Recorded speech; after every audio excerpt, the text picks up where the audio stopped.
we're driving along. I don't know where we are.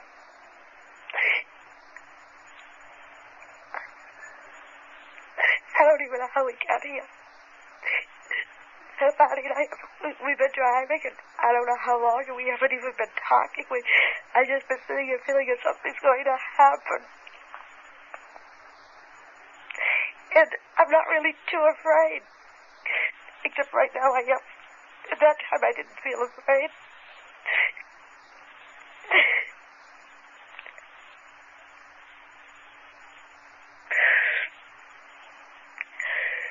Why are you crying if you're not afraid?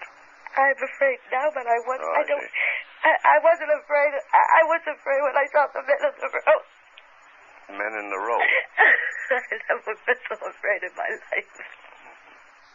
Tell me about the men in the road. It's all right now. You're safe here. Tell me about the men in the road. We're driving along. We're on a tied road. And all of a sudden, without any warning or any reason or rhyme or anything, Bonnie made he almost, the brakes, I think he would squeal. He stopped so suddenly and made this sharp left-hand turn to the highway. And we went onto this narrow road. I was wondering what he was doing down here, but he wasn't saying anything, and I wasn't. I figured, well, maybe we're lost, but so what? We'll come out somewhere. And we're going along, and there was a sharp curve in the road, and as we went around the curve, there were trees. There were a lot of tall trees on my side. I don't know about Bonnie's side of the road, but there was these men standing in the highway, and I wasn't too afraid when I saw them. They were standing there, and I thought, well, you know, there was several. There was, I don't know, and they were just, you couldn't get a good look at them. But then I thought, well, you know, are they in a car and the car broken down, or what are they doing there? And Bonnie, of course, had to stop. And then he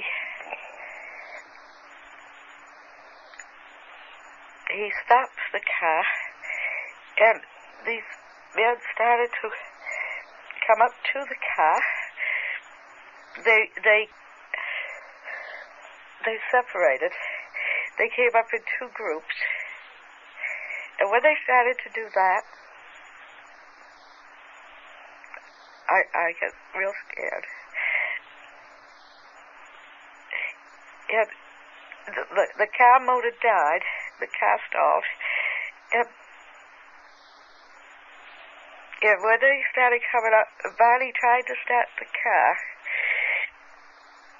He tried to start it, and you know how a motor of a car would just turn over, it won't fire? And he tried to start the car. He did what? He's trying to start the car, yes. And it won't start. And the men are coming towards us. And I think, well, I can get away from this. If I get the car door open, I can run in the woods and hide. And I'm thinking it, and I just put my hand on the car door and open it. And the men come up, and they open it for me. And they open the car door, and there's not very big men. And there's 1, 2, 3 next to me. And then there's 2 men behind them. I didn't hear that. 2 men. There's a car door, and there's 1, 2, 3 men. Yep. And then there's 1, 2 more behind them. Yes. And one man puts his hand out.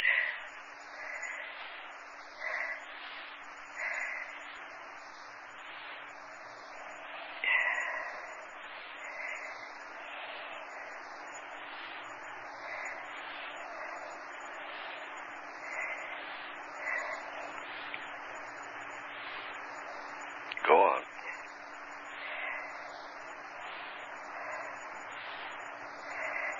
I don't know what happened.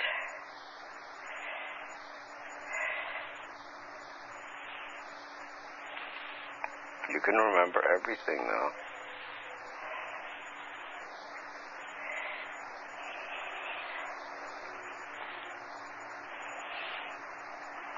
What do these men look like? Could you see their faces? No.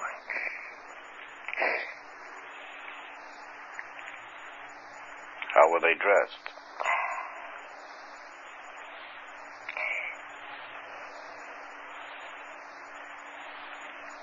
Alike, somehow or other. Did they have on any uniform, or were they in ordinary clothes? Like a uniform.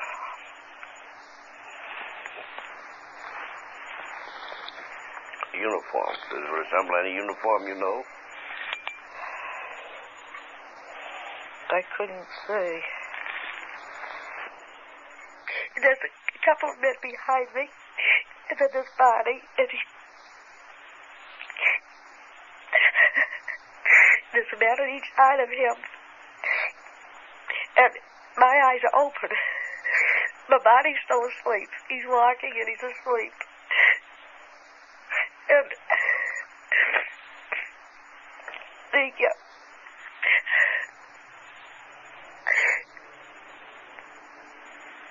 I begin to get mad.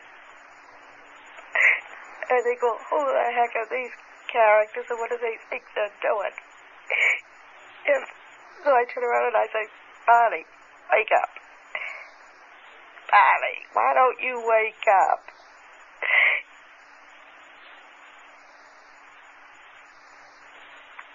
And he doesn't pay any attention. He keeps walking. And I keep going a little bit further, and I turn around and I say his name again, Barney, wake up. And he doesn't pay any attention. And then the man who's walking beside me here says, oh, is his name Barney? And I turned around and I looked at this man, and I figured it's none of his business. So I didn't speak to him. Did we keep walking?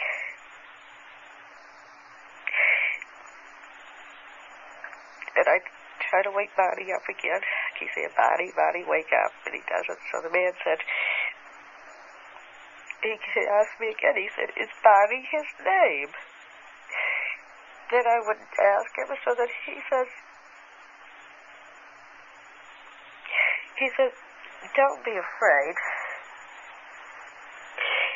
You don't have any reason to be afraid. We're not going to harm you. But we just want to do some tests. When the tests are over with, we'll take you and Barney back and put you in your car, and you'll be on your way back home in no time. And so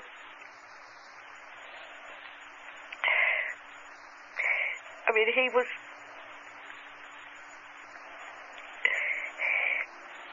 sort of reassuring in a way, but I can't say that I trusted what he said. And I wasn't sure what was going to happen, and we kept walking, and the body was still asleep, and then... You mean he was walking in his sleep? Yeah, he was just like sleepwalking.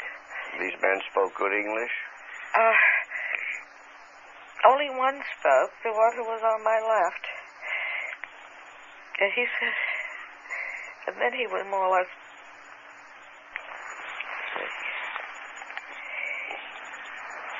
he had an accent.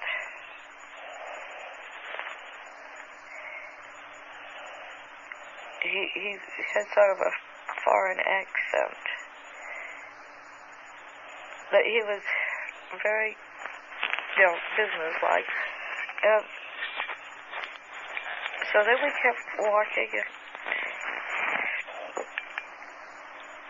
we came to a clearing.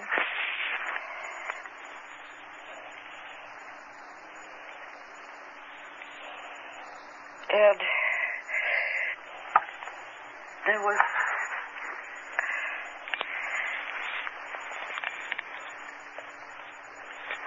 we came to the clearing, and there was I wish it was lighter so I could get a better picture of that. There was a ramp and a door. The object was on the ground. The object was on the ground? Yeah. I think it was the same one I was watching in the sky. And there were trees, and there was a path, and there was this clearing.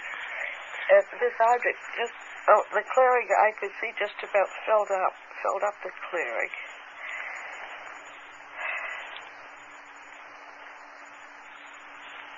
And they're taking me up to the object.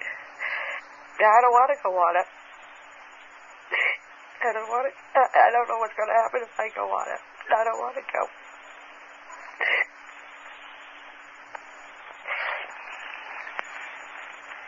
And I go up the ramp, and I go inside, and there's a corridor to the left. We go up the corridor.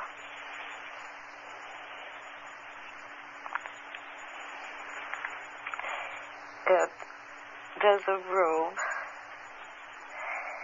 and they start to take me in the room.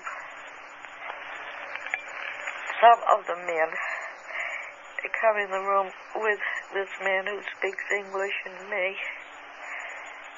They stay for a minute.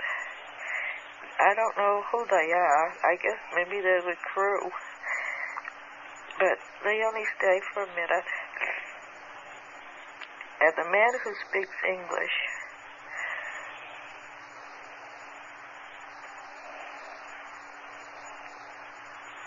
is there. And another man comes in. I haven't seen him before.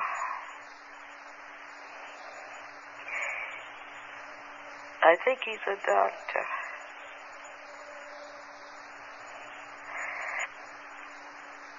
And they came in the door. And I think he's got, I don't know how our nervous system is, but I hope that we'll never have nerve enough to go around kidnapping people right off the highways like he's done. And he tells me to take off my dress. And he told me to take off my dress, and then before I even have a chance hardly to stand up to do it, the examiner, my dress has a zipper down the back. Down the back? Yeah, it has a zipper down the back. And the examiner unzips my dress. It goes way down on my waist, the zipper does. And so I slip my dress off. And so I don't have my dress or my shoes on. And there's next over away is a stool, and then there's sort of in the middle of the room is a table. put me on the table. It's not up very high, about the same height as the desk. So, I lie down on the table, on my back, and he brings over this,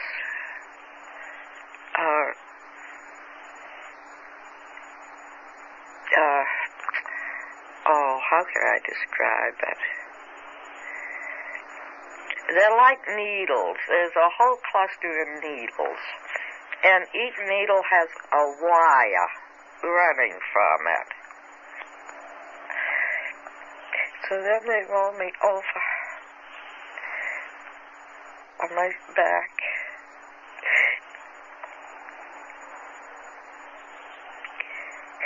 And the examiner has a long needle in his hand. And I see the needle. And it's bigger than any needle I've ever seen. And I asked him what he's going to do with it. And he said, just a simple test to won't hurt me. And I asked him what. And he said he just wants to put it in my navel. It's just a simple test. And I don't know it will hurt. Don't do it. Don't do it. And even though it won't hurt. And he sticks a needle into my navel. And said,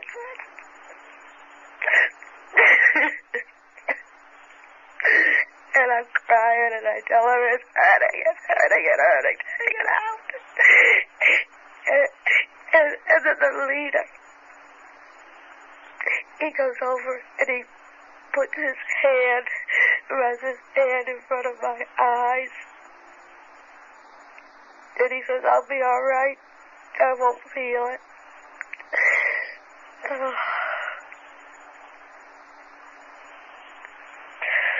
And all the pain goes away.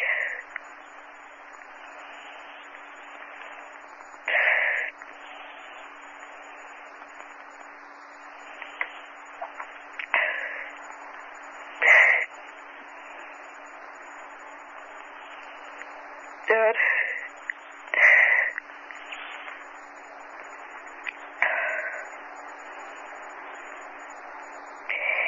Dad.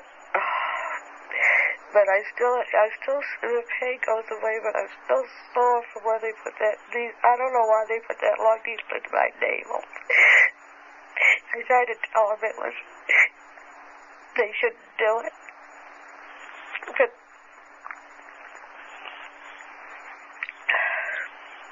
did they make any sexual advances to you? No. They didn't? No. I asked the leader, I said, why did they stick the needle in my navel? And he said it was a pregnancy test. And I said, well, I don't know what they expected, but that was no pregnancy test here. And he didn't say any more. So, the examiner he helped me get up off the table, and I swung around, and he gave me my shoes, and I put those on and got down on the floor, and my dress was there. And I put my dress on, and I was going to zip it up, and he took a hold of the zipper at the top and pulled it up, and then,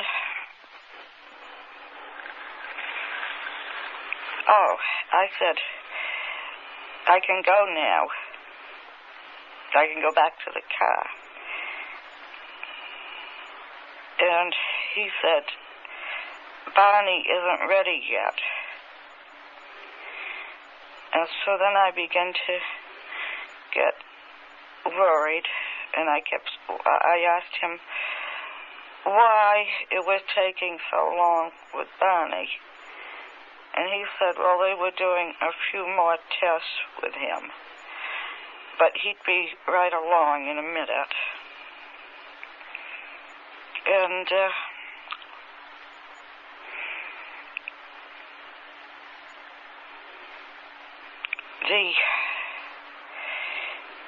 there was a cabinet there, and the doctor, the examiner, he had gone out of the room. There was just the leader and me there. So there was a doctor there, you say? And the man who did the examining, he did the testing, and he left. And so there was just the leader and me. And so I felt, I was grateful to him because he had stopped my pain. And now I wasn't afraid at all. And so I started talking with the leader. And I said to him that this had been quite an experience. It was unbelievable that no one would ever believe me, and that most people didn't even know he was alive, and that what I needed was some proof that this had really happened.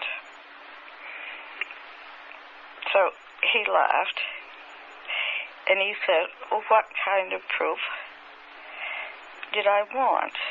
What would I like? And I said, well, if he could give me something to take back with me, then people would believe it. And so he told me to look around,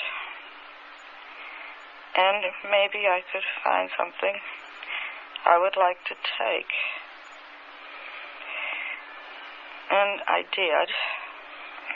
And there wasn't much around, but on the cabinet there was a book, a fairly big book. So I put my hand on the book and I said, could I have this?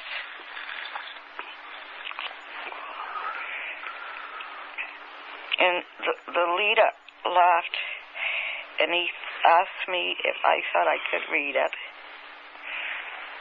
And I told him, no, I laughed too. I said, no. But I wasn't taking it to read. That this was going to be my proof that this had happened.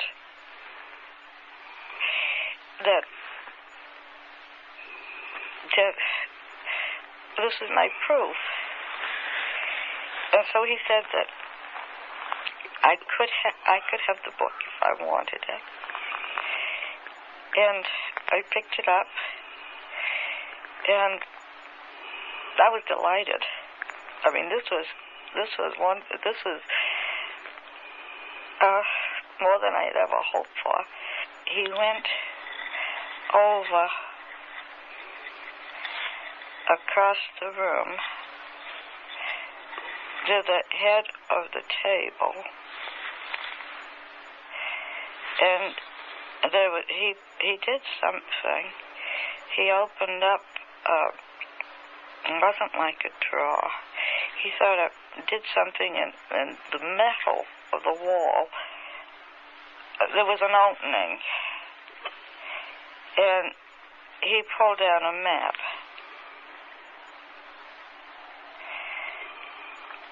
And he asked me, had I ever seen a map like this before. And I walked across the room, and I leaned against the table, and I looked at it. And it was a map of, it was an oblong map. And he said that the heavy lines were trade routes.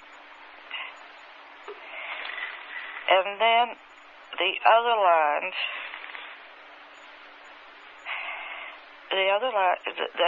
the solid lines were places they went occasionally.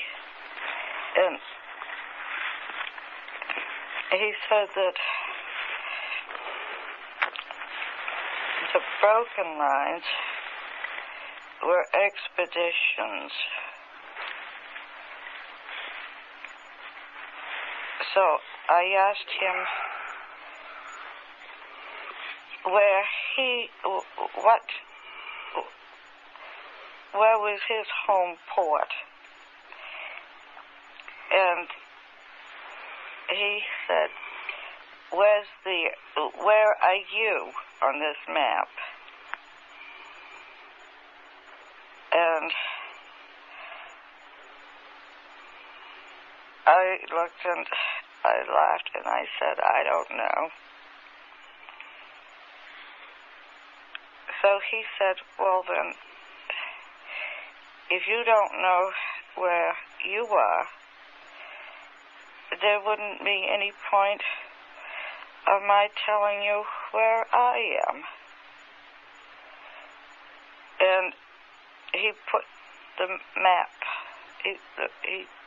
the map rolled up and he put it back in the space in the wall and closed it. And I felt very stupid because I didn't know where the Earth was on the map. And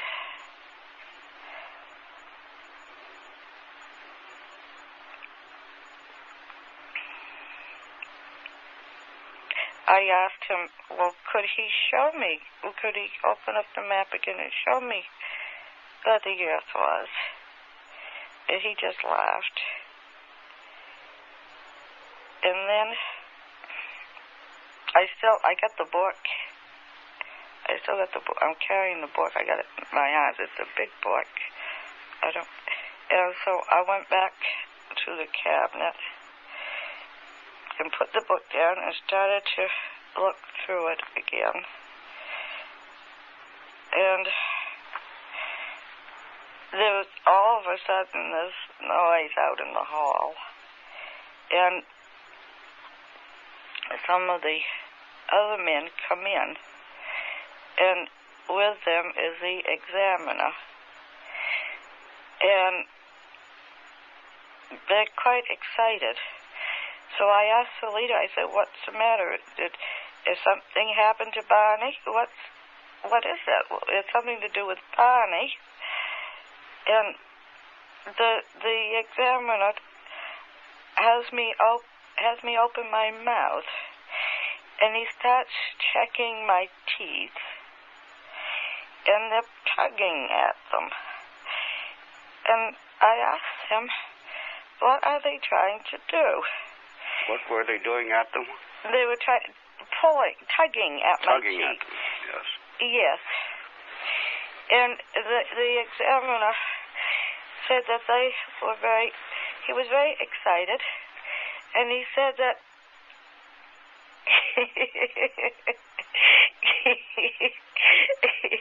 he said that they couldn't figure it out. Barney's teeth came out and mine didn't. And I was really laughing.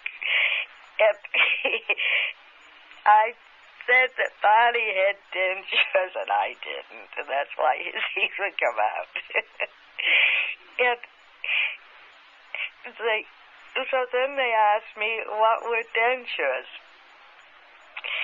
And I said that people as they got older, lost their teeth. They had to go to the dentist and have their teeth extracted. And they put in dentures. Or a person, sometimes, Barney had to have dentures because he had a mouth injury of some sort, and he had to have his teeth extracted. All these things you ask me, I don't know. I'm a very limited person when trying to talk with you. But there are other people in this country who are not like me, that they would be most happy to talk with him, that they could answer all his questions. And maybe if he could come back, if we could make arrangements for a meeting, maybe I could, if he gave me time enough, somehow I could find these people and I could arrange for him to meet them, and it would have to be done so there'd be no danger involved. I wouldn't want him to be exposed to any danger. That I don't know how I could do it. I don't know how I'd work it out somehow. But if he could come,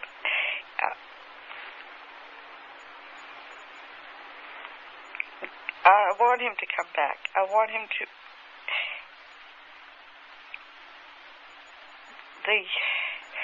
And he's just looking at me. And will you come back? Can we work out something? And then his questions would all have answers, and other people could get all the things I'd like to know too. And he says, I don't know. It's not my decision to make. So I said, well, could you discuss it with the person who does have the decision to make? And he said, yes. And I said, well, if you do decide to come back, if it can be worked out, I would need time. It would take some time. I just couldn't go out on the spur of the moment and round up people to meet with you. It would have to be people that we knew would be all right and would have the background and all. And I wouldn't even know where to meet him. And he said, don't worry. If we decide to come back, we'll be able to find you all right. But I said, but I don't live around here. I don't live in this area. And he said, we'll find you. And I said, how? How will you find me? Out of millions of people. And he said, we will. We always do find those we want to. And I said, well, now what do you mean by that remark? And he just laughed. And then Barney's coming. They're bringing Barney out. I hear the men out in the corridor. And I said, Barney's coming. And he said, yes, you can go back to the car now. And I got the book. And Barney's coming out. And Barney's eyes are still shut. good heavens. He's missed an awful lot. I wonder if they made him keep his eyes shut or if he's scared. So, they, now it's time to go back to the car, and the leader said, come on, we'll walk back to the car with you. I said, all right. I said, but I wish I knew if you were going to come back. And he said, well, we'll see. And we're out into the corridor. Barney's behind me with his eyes shut. There's a man on each side of him. And I'm all ready to go down the ramp when some of the other men, not the leader, but some of the other men are talking. I don't know what they're saying, but they're very excited. And the leader is saying, he's saying something, and they're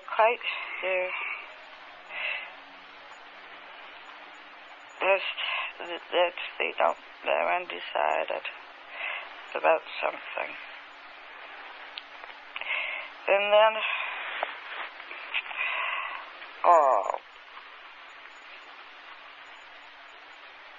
the leader comes over and takes my book.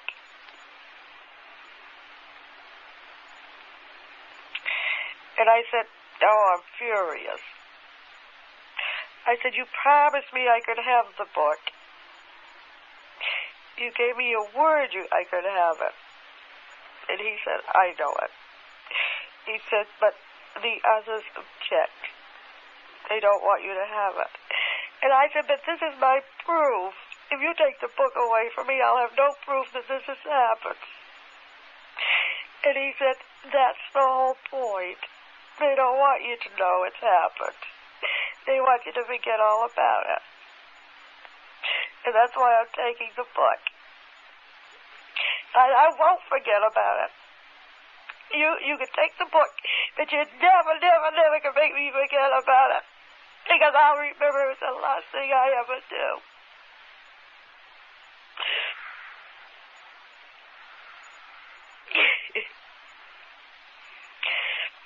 But I want the book. He won't give it to me. And he says,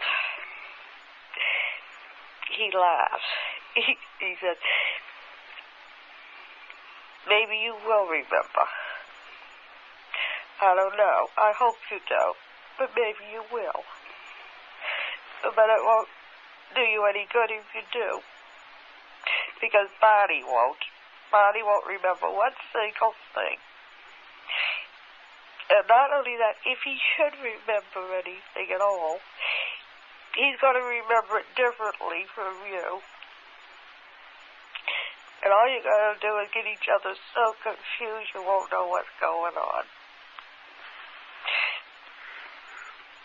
If you do remember, it'd be better if you forgot it anyway.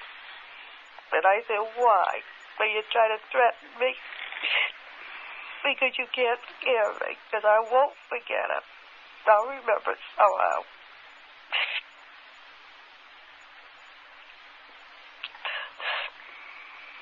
So then he said, all right, now, come on, let's go back to the car. We'll take you back to the car. And, I've been standing there on the side of the ramp talking to him. And I'm not so mad now. And they've taken Barney ahead while we were talking. So the other men are going ahead. And he said,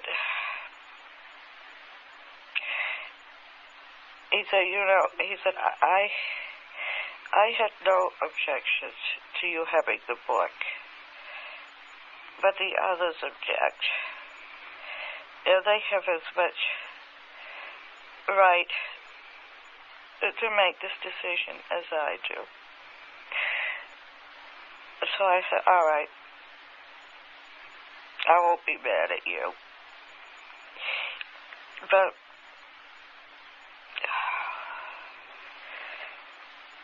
it is the most, I wish I could be able to have some proof of this, because it's the most unbelievable thing that's ever happened. Any more dreams? No, I haven't. Any dreams with wishes? No. Anything you want to speak about or ask him? No, Barney gave you the papers from Yes, I'd Mr. like to Holman. borrow it for a while Yeah. and look it over in some detail. And there's a first report on some research work that Holman and In Jackson. the back part, yeah. Yeah. All right. Now, I want to ask you about your experiences when you were felt that you were taken aboard this flying object there. When you sighted this thing before the last experience, Barney saw men in the object at the time of the sighting through the binoculars. Did you see any men there? This is when he got out and walked towards that. Yes. No. You never saw any men in the object. No, I He didn't. described them to you, did he? No. He didn't describe them, not at that Well, time. He said they were wearing uniforms. Mm-hmm. He thought they were uniforms. And he said that the leader looked down at him and frightened him. And that there was another man, and that it looked as if they were pulling levers in the wall in back of the leader. This was at the time. This wasn't later that he told you this. This was at that time, was it? No, not at that moment. But it was during that evening, was it? Or was it at some time after you'd gotten home? It was after we got home. And so at that time he didn't tell you anything about it. No, he didn't. And he described, go on. But he did say that I had the idea that there was someone, he must have seen someone, even though he didn't say so, because he kept saying, they are going to capture us. I see. He didn't say it was going to. I see. He was quite frightened. Yes. And were you frightened? No, I don't think so. Not at that time. I was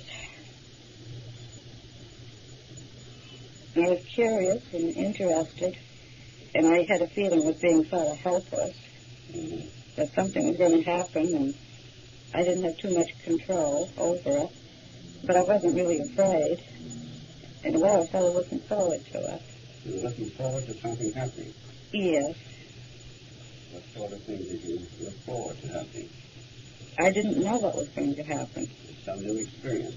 Mm-hmm. Now, when you were supposedly on board, when you say he put this needle into your navel, Yes. was there any blood? Not to my knowledge. Did you find anything after you were home to indicate that something had been put in your navel? Was there any scab or scar or anything that you could see?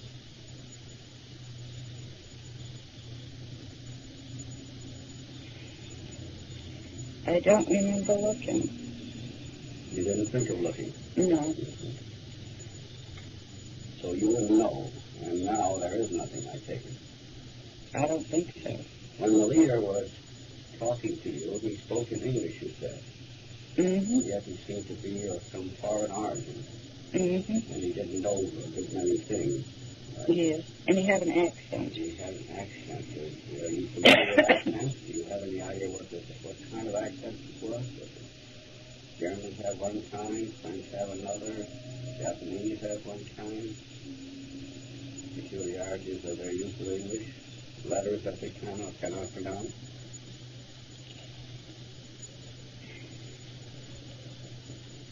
No, I tried. I don't know what kind it was. The examiner had a worse accent than the leader. Did you ask these people their names? No. I got it.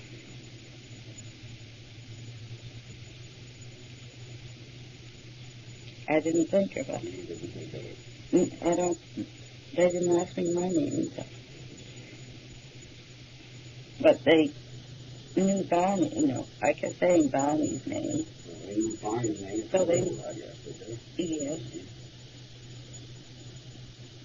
And you and Barney did not talk about these experiences? Afterwards? Right afterwards? Well, at any time afterwards. You said, I believe, that you didn't talk about it on your way home. No, we didn't. But you did tell him about it afterwards, didn't you? Well, I told him, after, when I had the dreams. You had the dreams?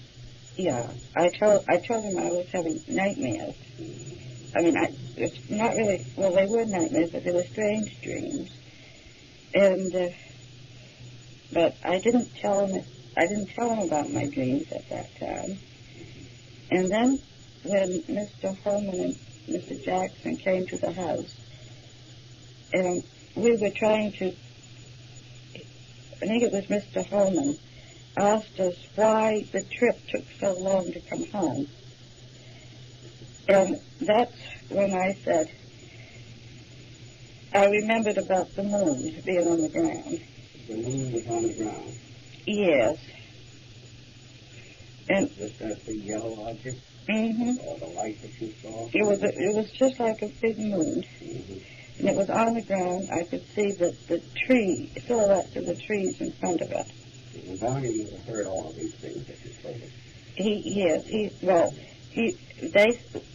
They said, well, when they said what took so long, I said, we didn't know what took so long. But then I started to think about the moon being on the ground. And I mentioned seeing this. And Barney said, yeah, he had seen it too.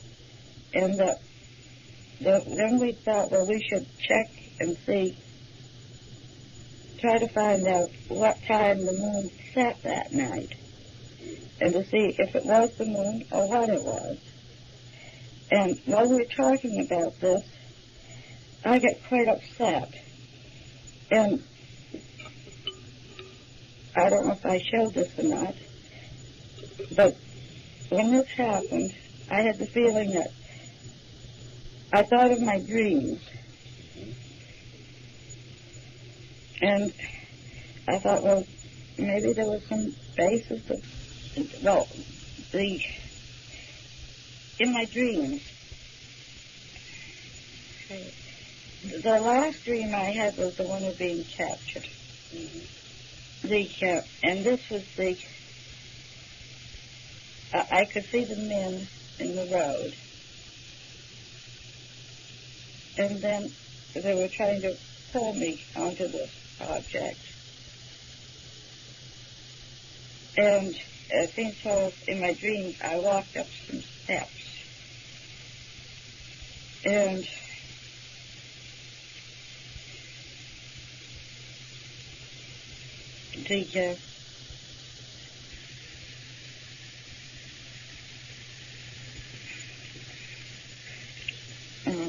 there was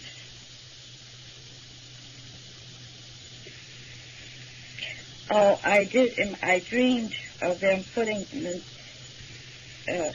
needle into my navel. I dreamed this. Mm-hmm. And in my dreams, this was much more vivid than it was this here. Because in my dreams, I was in intense pain, and I woke myself up moaning. You did wake up moaning? Yes, I did. And I didn't have that. I seemed to be, in my dreams, I was in terrible pain. Did that wake Barney up? He wasn't there. He was working nights. He was working nights? Yeah. Do you talk in your sleep? I don't know. I don't know. Once in a while, like this, where I had,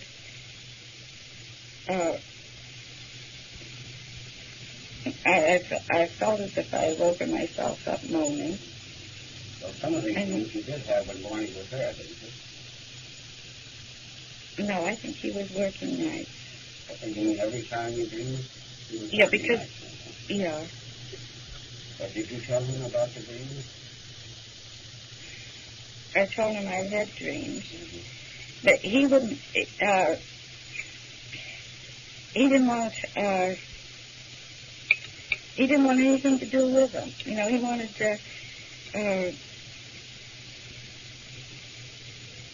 he didn't want anything said about them. Did you tell someone else your dreams? Yes. Who did you tell? Well, I was very puzzled by all this. And, my supervisor,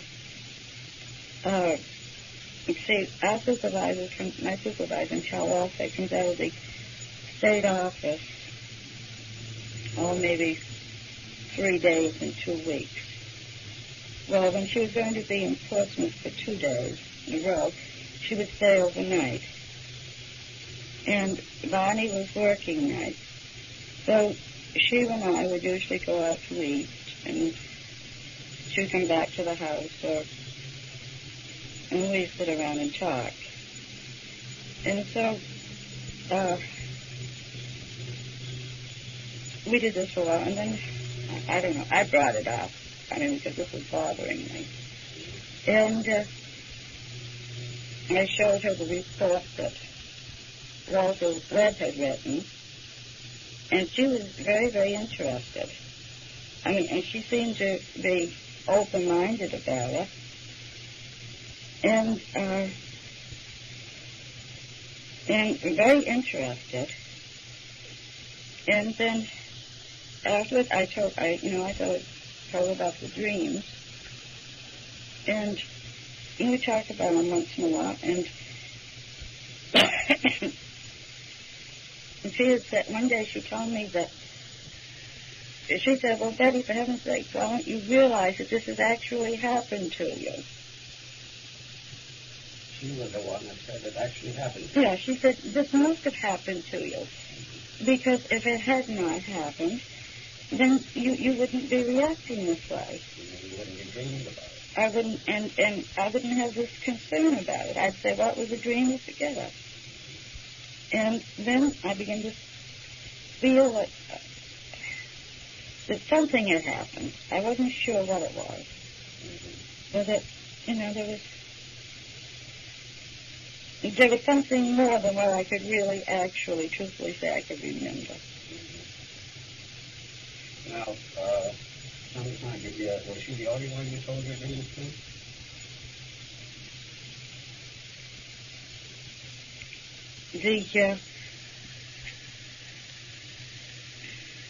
No, I told my sister Janet. My sister Janet. And, I mention them probably once in a while. How about I told, who? Dot? My super... Upstairs neighbor? Oh, no. Anna? No. Well, did you tell anyone in your dreams in Barney's presence? I think he must have heard me talk about them. He heard you talk about it? Yeah. So he really did know about your experiences, didn't he? He knew some of it. I think, he must have heard me say something about them to somebody. Now, didn't all these things that you feel happen, didn't that happen in your dreams? Didn't it all have been your dreams? No. Why do you feel so sure of that? Because of the discrepancy. Tell me the discrepancy, just make it clear. So it couldn't have been your dreams. Now, we know your supervisor told you it must have happened. Up until then, you couldn't believe it. I could, yeah. Now, after she told you that, you dreamed it happened. What were the discrepancies? Well, I had the feeling You didn't know about discrepancies because you couldn't remember those experiences you told me. Well, I knew what I had dreamed. Yes. And But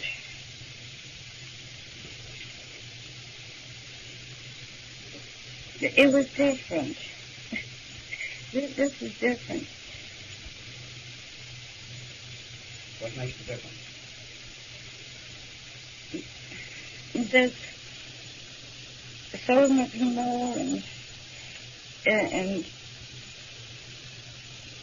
Suppose that so much more had been parts of dreams that you couldn't remember. One doesn't always remember all of the dreams. Isn't that possible? I don't know. In other words, the dreams that you can remember did not have everything that you were able to tell me. Is that right? That's true. But if you were able to tell me all of your dreams, including the parts that you couldn't remember, would that fit in? No, because some things were different. Some things were different. Yes. Or could it be then that when you remember the dreams, some things were different? You just remember differently. Because you were afraid to remember everything. You mean in my dreams I would have been afraid to No, remember? when you tried to remember your dreams. You follow me? If you remember dreams, some parts of it, sometimes you forget parts of dreams. Yeah, this is... Because you're fearful. You know that, I think, from your own thing.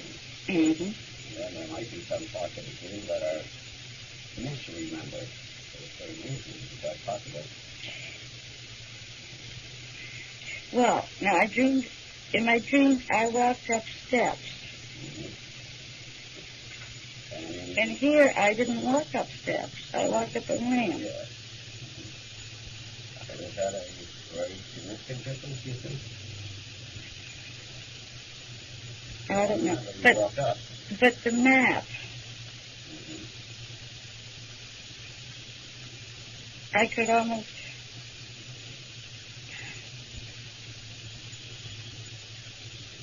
I mean, here I could, if I could draw, I think I could draw the map. How do you draw the map? I'm not good at drawing, you know. I can't do perspective. Well, if you remember some of this, after you review, why don't you try to draw the map? Don't do it if you feel concerned or anxious about it. You do it, you draw it off or whatever you can, and bring it to me next time, all right? I'll try to. It doesn't have to be handsome. But don't feel as you're compelled to do it.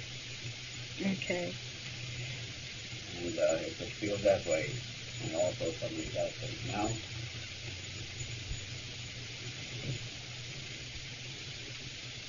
what other discrepancies?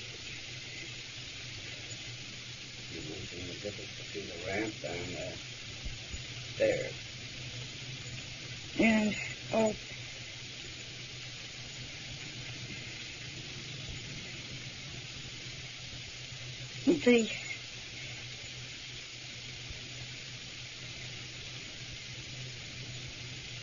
it's so much more here. But there's always more in what you told me than there was in the dream. Is that right? Oh, yes. It could be, though, all that extra that you remember could be the parts of the dream that you didn't remember. Couldn't it? No, I don't think so. Again, why don't you think so? Because I think... No, I know you can dream and not remember, but...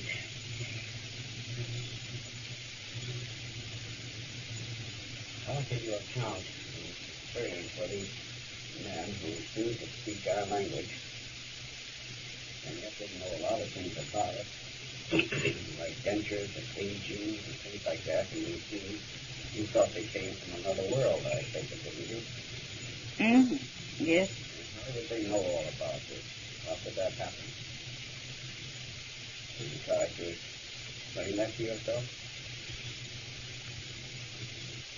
And how they could speak English? Yes, how did this happen that they could communicate with you in this way? And yet they were not of this world.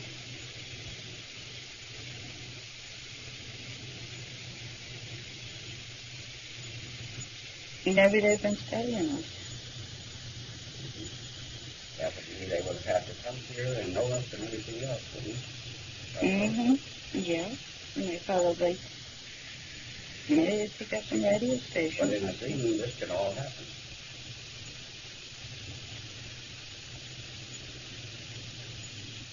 Things don't have to be explained in a dream. Did you feel that they could communicate with you in any other way than words?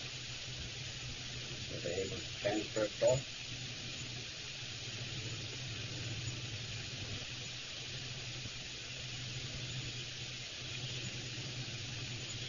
They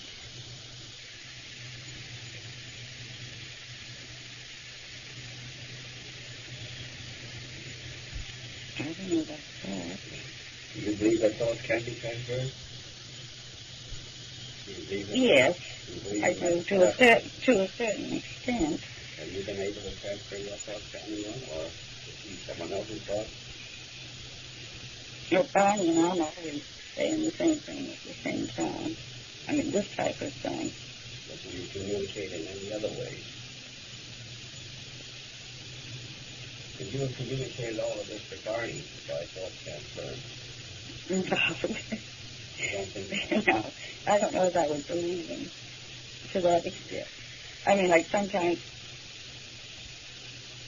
it would. I used to have a teacher in college, and I would sit in the front row, and if I was bored, I'd sit there and I would think, scratch your face, and like this, I scratch your leg, and then wait to see how long it would take him to do it. Play around like this. Mm-hmm. So you wanted to see how much power there was in thought. Yeah. But you had no such communication between yourself and these strangers?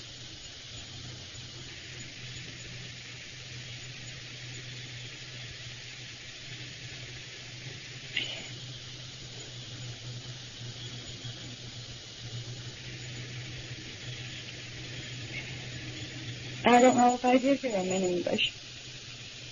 Or you didn't hear them in English? I don't know. How do you think you heard them in English?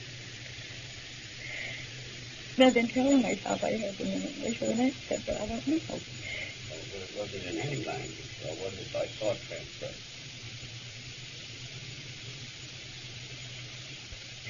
I knew what they were saying, You knew what they were saying. and they knew what I was saying. All right, it's one trouble you. It's all right. Well, do you think that was by some form of thought transfer?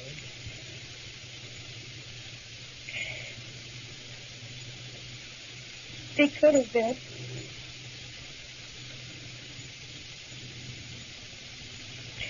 But if it was, I knew what they were thinking. You knew what they were thinking. You rather liked this leader, didn't you?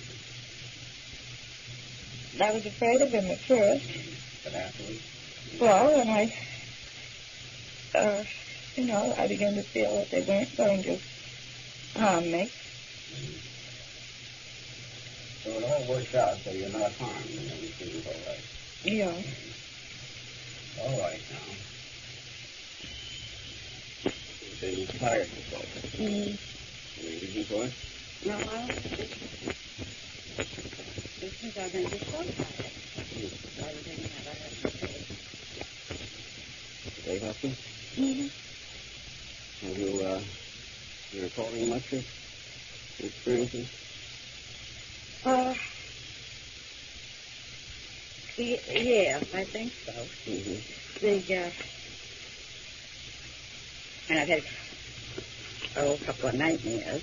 You have? And I've been having nightmares all week. Mm-hmm. And he seems to have the feeling right now. We were talking about this last night. Mm-hmm. They're trying to figure this out about, are they going to come back? Who's going to come back? The UFO. The UFO. Mm-hmm. The people on it. And he's quite sure that they're going to come back and get us. They'll come back and get you. What are they going to do to you? Carry us off with them. Oh, I see. Where? I don't know where they would carry us. Mm-hmm. So we've been discussing this, and I said, well, this is because they had told us to forget about it. Mm-hmm. And now we've defied them by not forgetting about it. So he's feeling guilty, probably. And he thinks that he deserves to get captured and carted off. Because you're defying them. Yeah. Mm-hmm. Now, you say you've had some nightmares. Do you tell each other about them? Yeah. Mm-hmm. What is it your nightmares been like? Well, one I had, and we've been talking about this, that we were riding along, and I could see this object going through the sky. It was lighted, and I was all excited, and I was saying to Barney, there they are. You know, we're finally going to meet them. Mm-hmm. And they land, and we see them land, and we're quite excited about this. Mm-hmm. And then I see them in the road. Mm-hmm. And then when I see them, before this, I have no fear whatsoever. And I'm looking forward to meeting whoever these people are. But the moment I see them in the road, I'm hollering in my sleep that, oh my God, they aren't what I expected. That they don't look like I expected them to look. Mm-hmm. And that they look like people, but they're sort of grotesque. Okay. And this frightens me. I become very frightened. Mm-hmm. And what has his been like? I don't know. He has told you about him? He just says that he's had nightmares. He doesn't, they seem to be just snatches, and he doesn't remember too well what he did. He just mentioned he's had nightmares. Now, what do you remember about the experience in a general way, in an outline?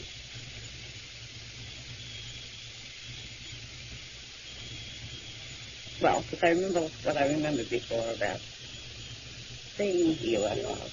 I mean, having it come down. Mm-hmm. That, you know,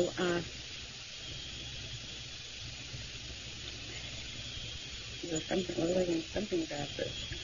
Oh, one thing, that after we were beat, just before we were beat, when Barney told me to look out and see it, I did.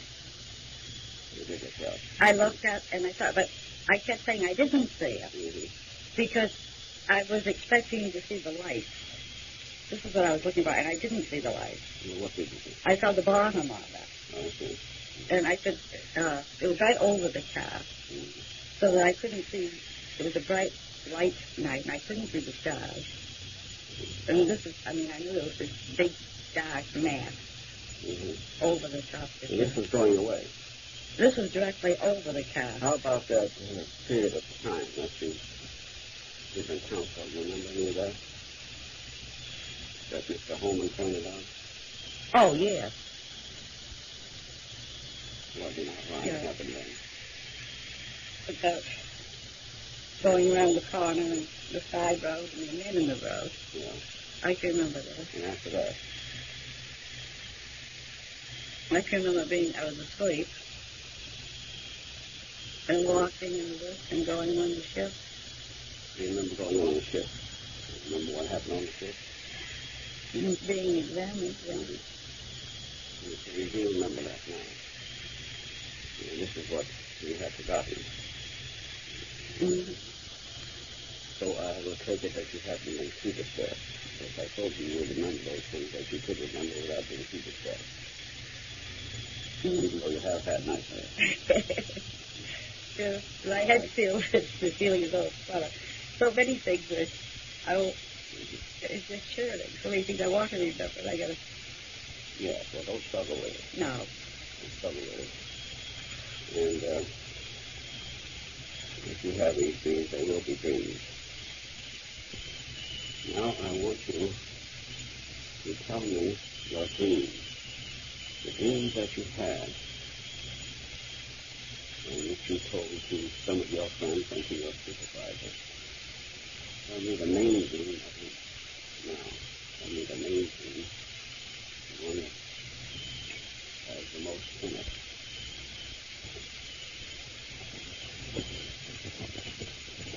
The dreams I told my supervisor, Carrie, were dreams that started about 2 days after the experience in the mountains. About,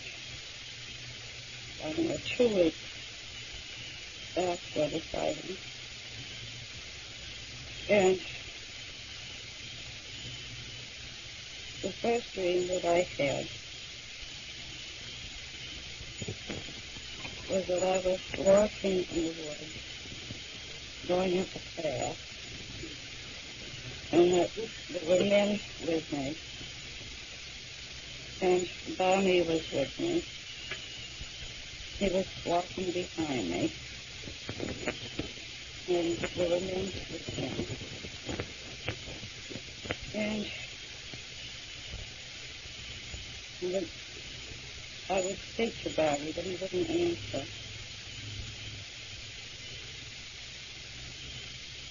And then we came to this object on the ground, and there was a door, and I knew they wanted me to go inside, and I didn't want to, and they told me I had to.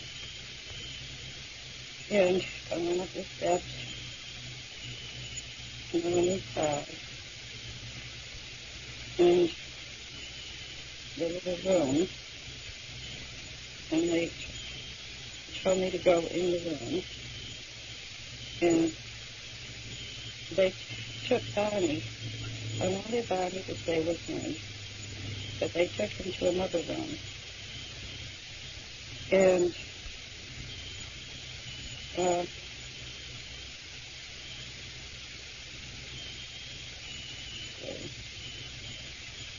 they took me into the room, and they said I didn't have to be afraid, but they just wanted to make some tests. And as soon as the tests were over, I would be able to go back to the car. And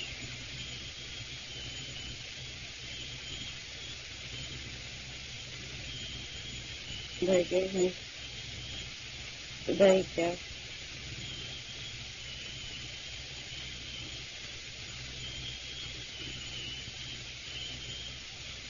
And they gave me some kind of test.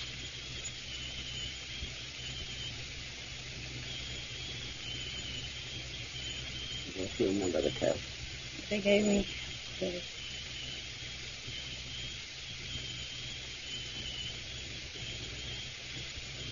they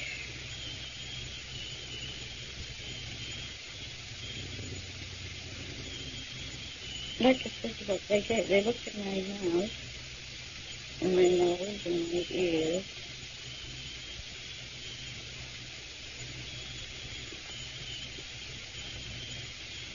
And they checked my back. They put some kind of machine, gadget or something, on my spine.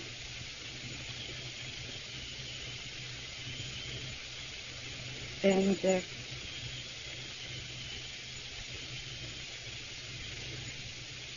then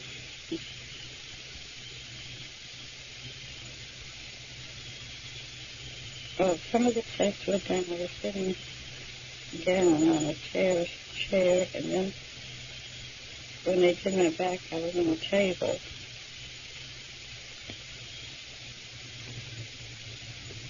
And then they were through with me. And I had to wait because they went through with Barney. And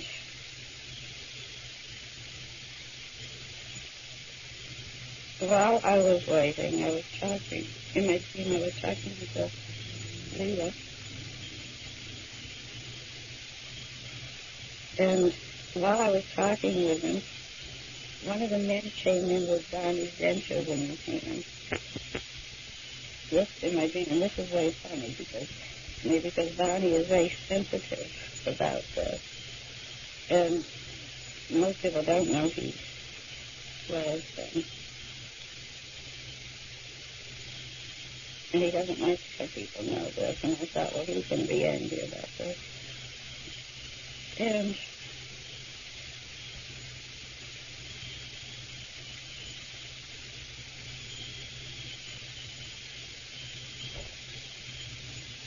then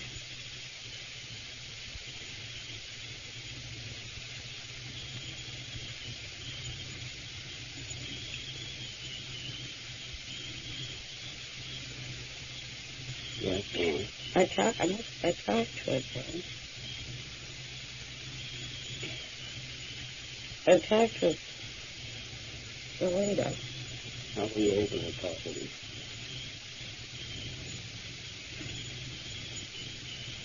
him? Like he was a banana. In English? Yeah. And I wanted to find out more about him. And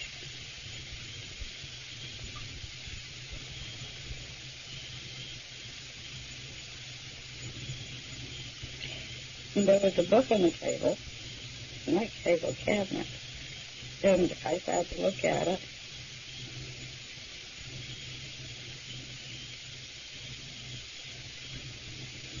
I was going to look at it, and he said I could have it.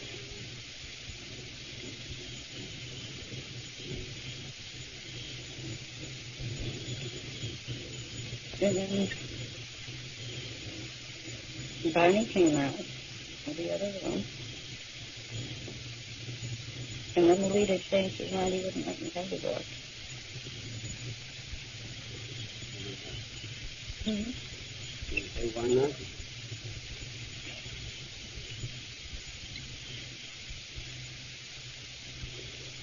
And he said the other men didn't want me to have it. So I couldn't have it. And he took it. And this was after Barney came out. We were about ready to leave.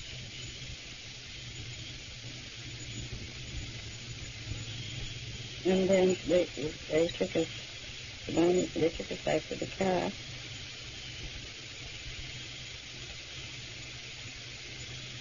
And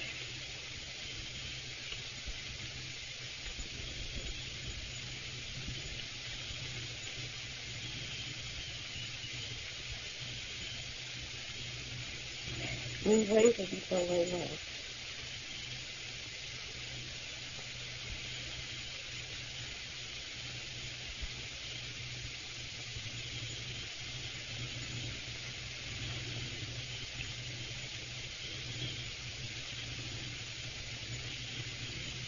And then the last dream no, it wasn't the last dream of all. The next, I had these dreams, I don't know where they started or stopped. But then I had a dream of this. I had a dream of these men being around the car.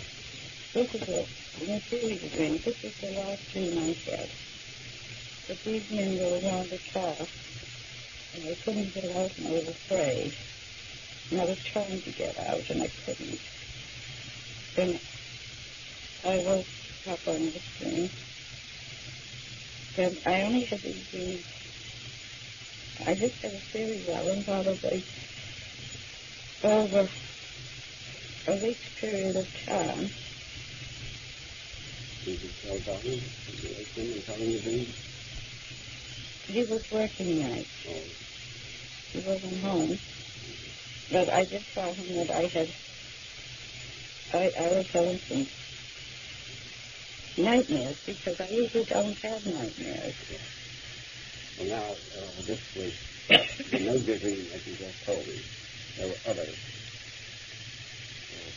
Did they similar dreams, or did they differ in any respect, or were they about something else? No, there was one. But these are all dreams about him coming back.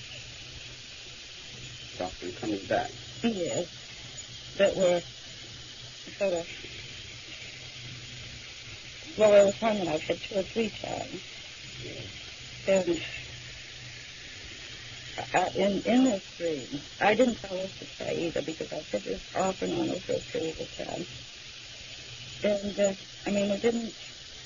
it doesn't tell Ian. But this other dream the one that repeated itself, the others didn't. I just said my once and that was it. Because I think,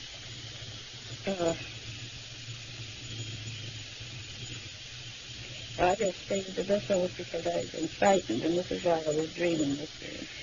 But I would dream that Barney and I were somewhere, not home, but we would be maybe on vacation or something.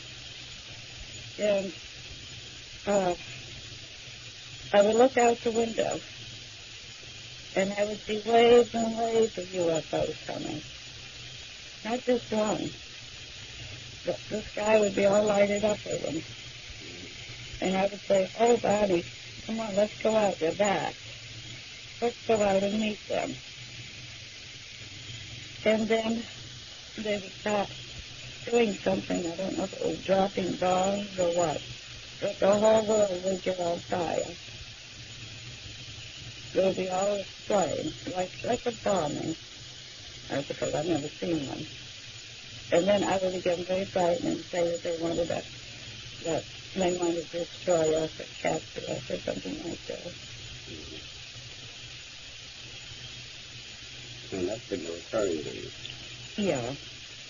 In the big dream about being examined, did they use any instruments on you? Of any sort? They had like a flashlight that they looked in my mouth. And Did they take any samples or anything? Was any needles on you? they had a machine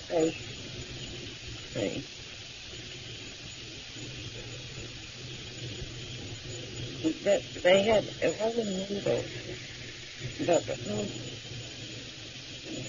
that they touched on my spine. They were testing something. Did they inject anything into you? In my dream, yes. What? They put the needle into my navel. Because this was a dream that woke me up too. That's what you up to? Yes. The men being around the car, and they put the needle into my navel. Did they tell you where they came from? No. You didn't know where. Did you have any thoughts about it in the dream?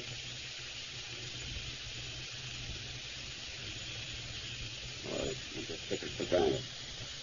I just took it for granted. They showed you any maps or charts or anything like that?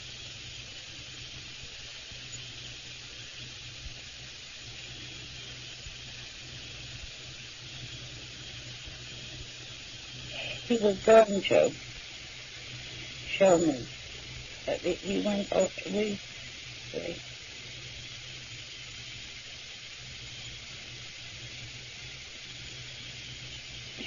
He was going to show me a chart.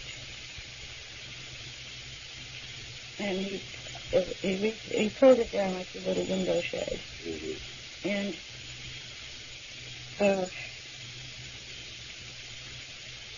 but then he said I wouldn't know what he was talking about anyway, and he snapped it back up. This is all in the dream. Mm-hmm. Isn't this just like the experience that you had? Of being taken aboard and examined, from the books and charts, things of that sort.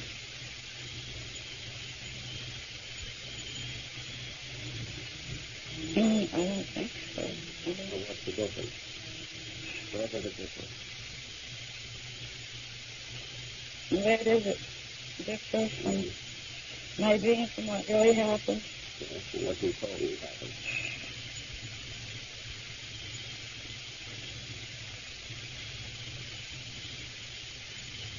Oh.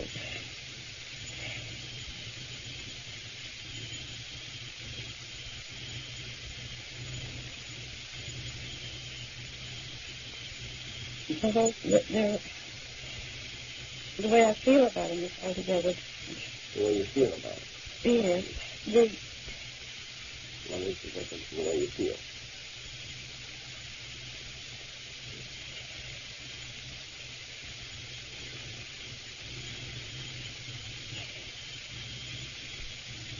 I know it really happened.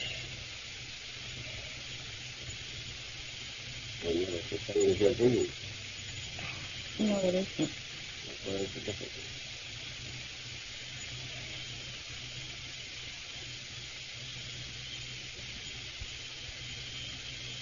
There's so much.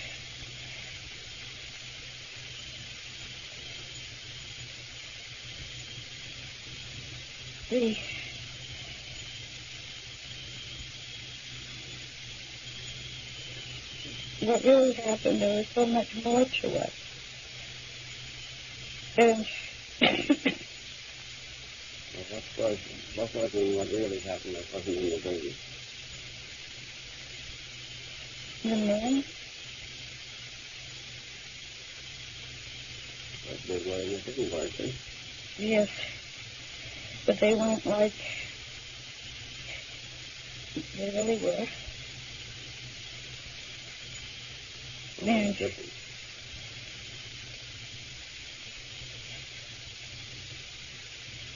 in my dream, they were just people.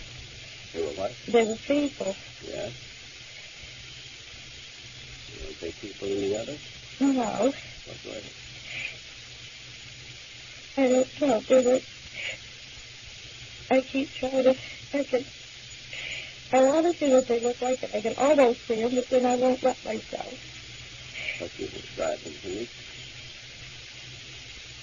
So they were out of proportion. In what way?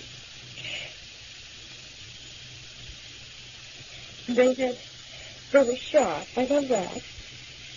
They're about my height, I think. I think they were as tall as me. And they were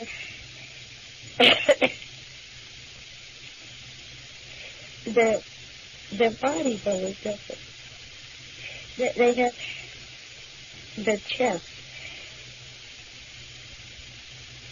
They were thick. Their chest was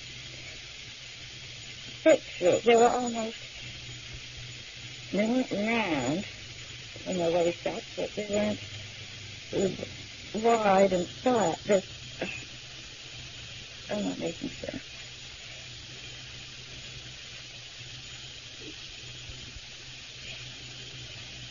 They had a larger chest structure. They were maybe broader than we are to our shoulders, but also they were thicker. Their chest was thicker. It makes you think of any kind of people that you have seen?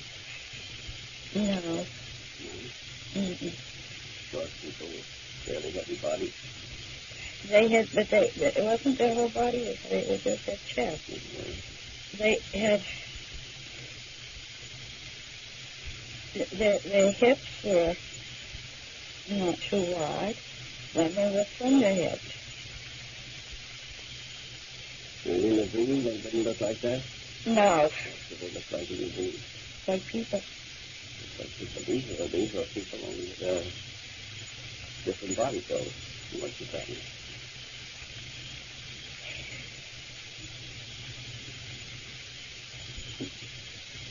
But it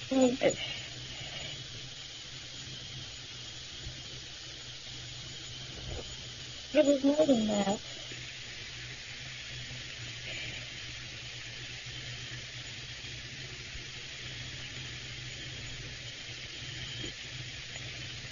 Well, tell me what they I were. know what their faces look like, but I can't remember.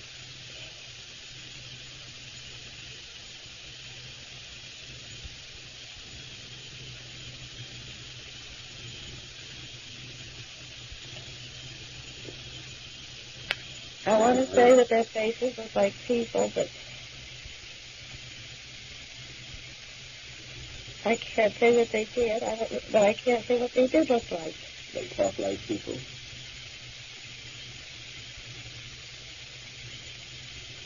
No.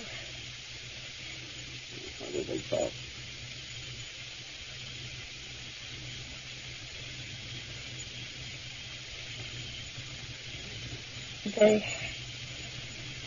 I just knew what they were saying, what they wanted me to know. No. They transfer their thoughts to you? Somehow or other, I don't know how. Apparently they talk in the same way that you did, in the same language, really. Well, I would understand it in English. You understand it in English. But I can't say as I heard the leader's voice, although I do hear the voices of the crew members. Mm-hmm. I mean, they were making noises. I couldn't understand what they were saying. They were communicating with each other. The crew members. Where were they? Were they in the same room? The crew members? Mm-hmm. Not during the exam. But they came on the walk up to the ship. They were there. And then they were back and forth between the two rooms. And then when they decided to take the book away from me, they were the ones who were objecting. And must have been this they were discussing. I mean, they were all communicating with each other before the leader took the book away from me.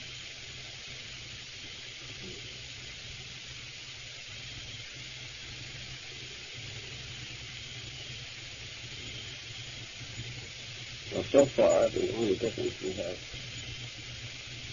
in between your dream and your experience, as we have it, is a difference in your feeling about it. That one was a dream and the other one was real. Well, and then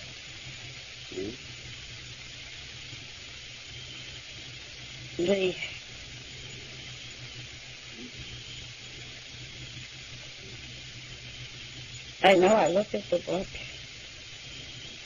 but I saw the map. And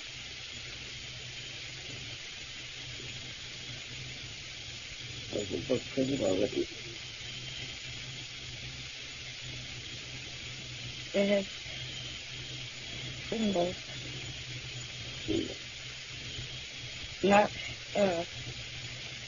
English. Some kind of little lines that went up and down. It looks like anything you know? No. It was the same in the dream and the experience. I didn't see it in there. You mentioned the book in the dream. I saw the book, but I didn't look at it because I said I was going to take it with me. But I did look at it, really.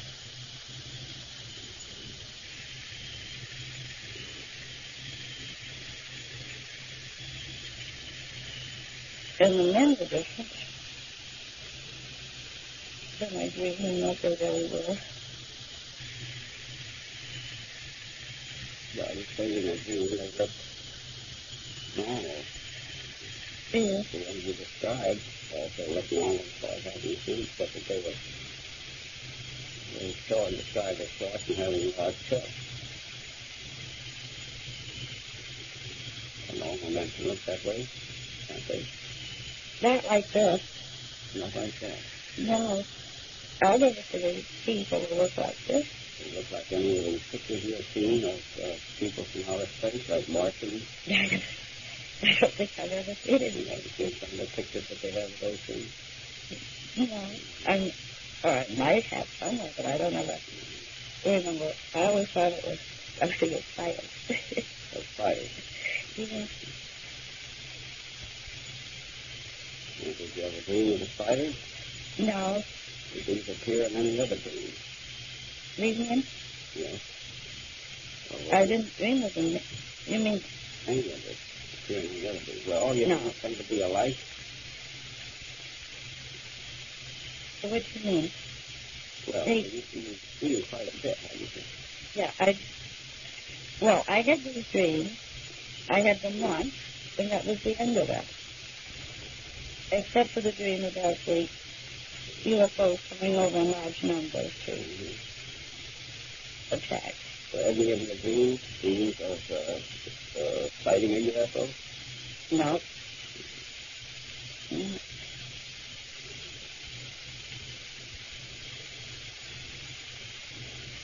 Well, you and Barney said you would draw pictures of what you saw, didn't you?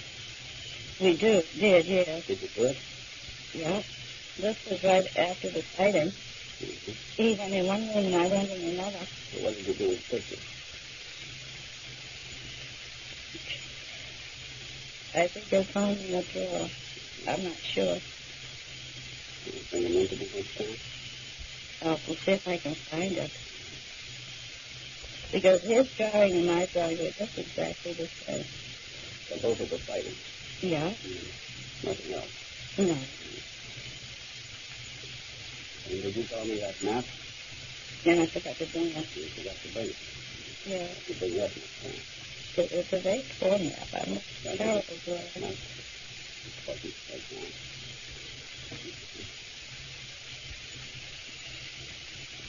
Before we go on, what about the dreams you had to see? What were they like? Oh, the one of... I had two dreams. The first one was seeing UFO, and I was outside and we found Barney that we were going to meet the people on it. Mm-hmm. And then we did see them, and they were very frightening. They were frightening? Yes. What did they look like? I couldn't see close. They were too far away to see. They like the men in your experience?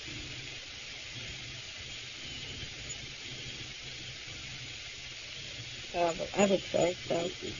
And what about the other dream? The other one, I figured was just a dream of expressing some of my own fear about this. What was that? In which I was in this heavy building, an old building with thick walls of rock, like these old castles. And it was going to be a tremendous earthquake, and I knew it was going to come. And the building was going to be destroyed, and I was going to be killed. And there was nothing I could do about it. I was going to be dead, and I knew it. So I was trying to resign myself to this. And then the earthquake did come, and the walls did fall down some, but not as much as I had expected them to. And then I dreamed that there were some pillows and things there. And if I put these around me, and if the rock did fall, there would be some protection. And I did this, but none of the rocks fell, and the earthquake stopped. And then there was a big fire. I could look out, and there was a big fire, and I thought, the earthquake's over with now it's going to be replaced by a fire. And I was thinking, I should get out and get away from the fire. And then a group of men came, and they led me through a path in the woods, and I was safe. They led you through a path in the woods, and you were safe. Mm-hmm. Like coming off the... Yeah. Oh, and in the meanwhile, also in my dream, there was, and I thought, this is probably Delphix, the dog. But in my dream, in this building, there was a room way in the back, and there was a dog I owned in the room. But it was a big dog. And I wasn't concerned about the dog, because I knew the dog would be all right. And that was the dream. That just, by leading me, these men taking me through the path to the woods, to wherever they were taking me, I was safe and out of danger. It seems in some ways anticipate and in spite of your anxiety to look forward to these men coming back and taking you on some adventures. Is that the way you feel? Frankly, I wouldn't be surprised to see them.